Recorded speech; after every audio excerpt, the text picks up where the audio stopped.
walls don't exist. There's no boundary when someone goes missing. That's why it's so difficult. When it comes to the missing, We had cases that took us all over the U.S., cases that stayed here local. the road to getting found can be endless, with few signs revealing one way towards closure.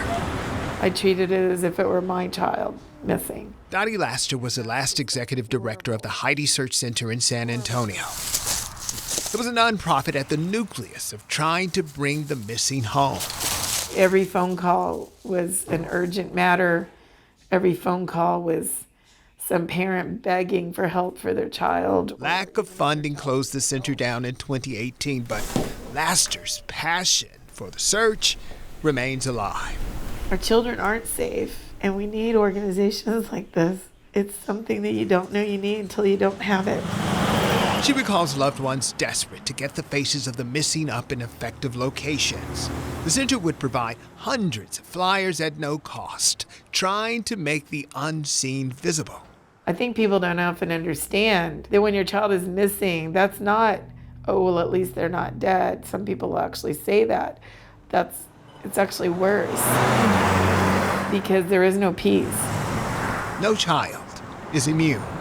It doesn't just apply to low-income people or high-income people or educated or uneducated, west side, north side.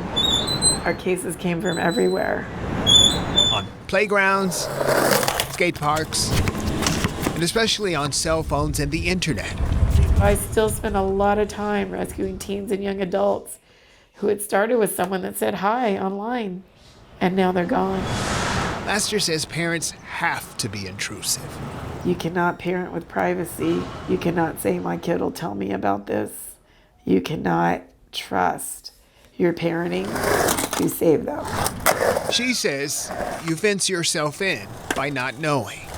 If you don't see who they're talking to, if you don't have at least their usernames and where they're exploring, what games they're playing, anything that's interactive, you need to know, because that interaction connects them visually, audibly, and through any type of communication to every bad guy in the world. Sadly, your child could become one of the many cases in her file, or like the Golden Girl, who became symbolic of missing kids.